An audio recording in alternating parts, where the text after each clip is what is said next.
Okay, girls, this video is going to help you with the notes for section 1.2. I am going to spend most of my time on this piece of paper. So remember, I'm getting this information in the book where you see these headers. All right, so our essential questions, remember, you should do these last because once you've read and understood the information, it's easier to answer the big idea question. So we're going to start with radiation. What is radiation? That was in the book. It was really clear. Find the definition of radiation. So find the word radiation. Find the word radiation, and then all of the text before it, the special text, was the definition. Okay, it says, what are electromagnetic waves? These are waves that can travel through the vacuum of space. And 6, how is thermal energy transferred from the sun to earth? The only way that it could happen, because space is a vacuum, is with electromagnetic waves or electromagnetic radiation. All right, conduction. So number 7, describe how thermal energy is transferred during conduction. So this we talked about a lot in class. I think most girls did.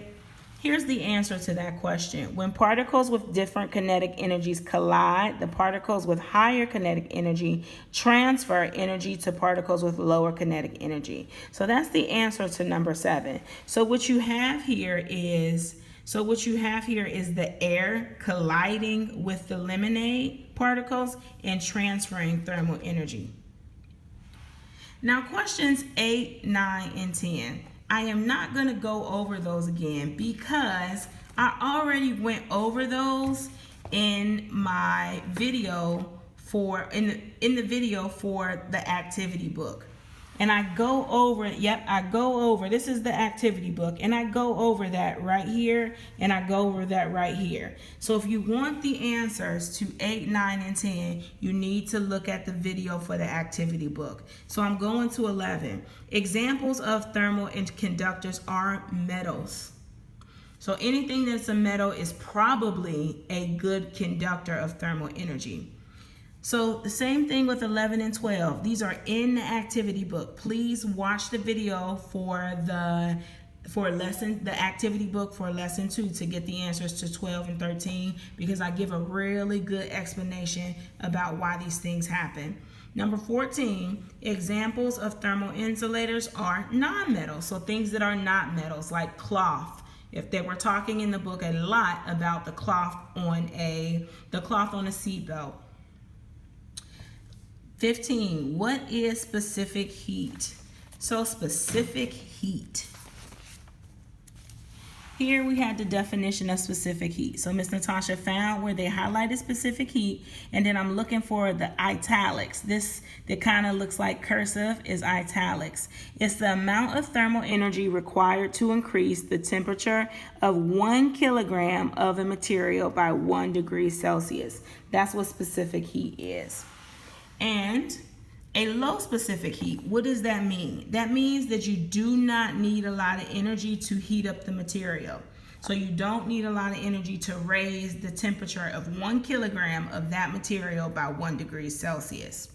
A high specific heat means what? That means the opposite of a low specific heat. You need a lot of energy to heat up 1 kilogram of that material by 1 degree Celsius. 18, why do insulators have high specific heats? And 19, why do conductors have low specific heats? I'm going to do that one down here. So if you're an insulator, what we learned about insulators is that they're insulators because thermal energy does not flow easily through them. That's what it means to be an insulator. And if thermal energy does not flow easily through you, it makes sense that it takes a lot of energy to heat you up because thermal energy does not flow easily through you. So this is the answer to number 18. And 19 is the opposite, conductors.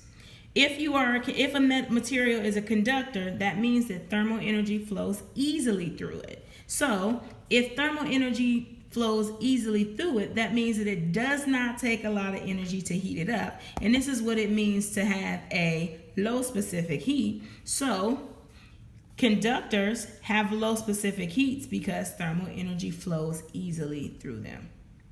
So just stop the video and rewind it if that kind of went over your head. But just remember, just remember how it flows. So if energy does not flow easily through me, I need a lot of energy to heat me up. If thermal energy flows easily through me, it doesn't take a lot of energy to heat me up because I let the energy come through me easily. All right, question 20. Why do pools and oceans stay cool in the summer? That's because water has a very high specific heat. So they stay cooler for a lot longer because they have water has a very high specific heat.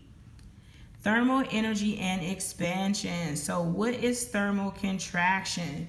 Once again, Miss Natasha went through this a lot in the activity book.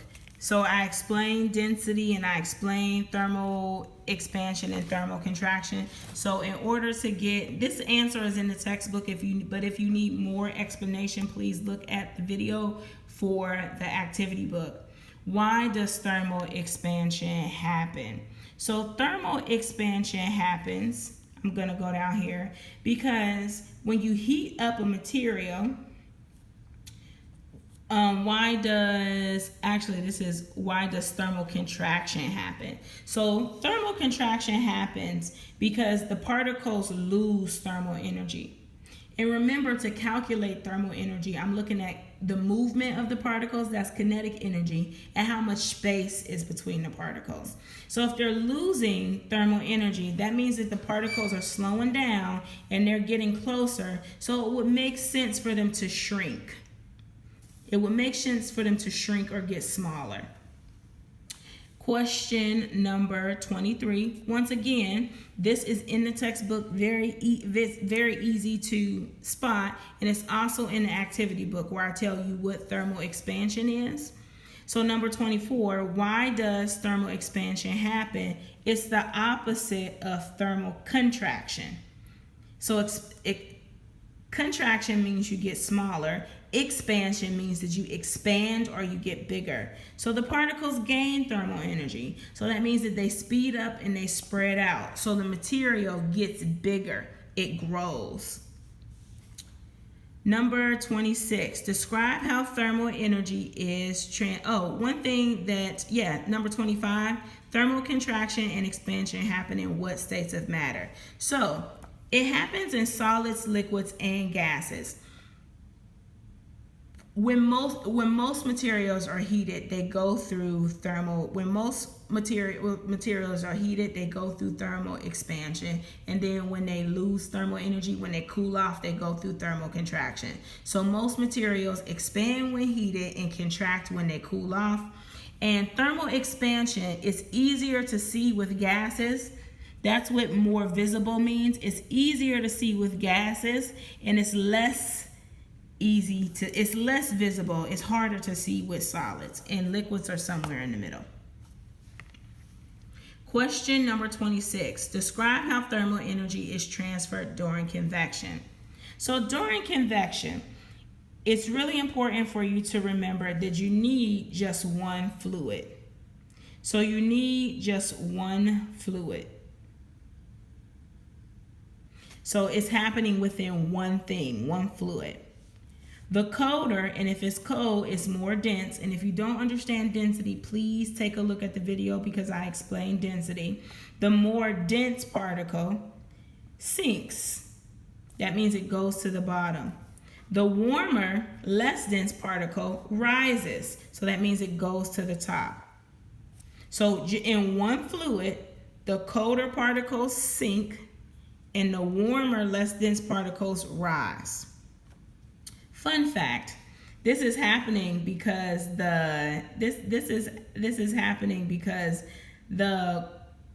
colder materials that were at the bottom, they actually go through thermal expansion because something is heating them, and then the ones at the top go through contraction.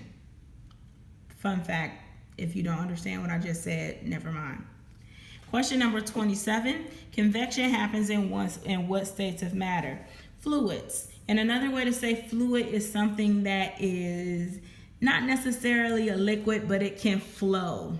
It can flow. It can move. So fluids such as water, and they put air. But air, you were like, oh, air is not a fluid. But the reason why they put air is because air has water vapor in it. So it has water, but it's water in a gaseous state that could easily go back to being a liquid. So that's why they put air. Magma is the hot, it's the stuff that comes out of volcanoes, and it flows out of volcanoes really slowly. And then maple syrup, this is something that you put on your pancakes. So anything that's a fluid, so anything that can move, anything that's a fluid, and the word is viscosity, but we haven't gotten there yet. So anything that has viscosity can actually move. So some things have a high viscosity. That means that they can flow very easily. And then some things have a low viscosity, like maple syrup and magma. They don't flow as easily.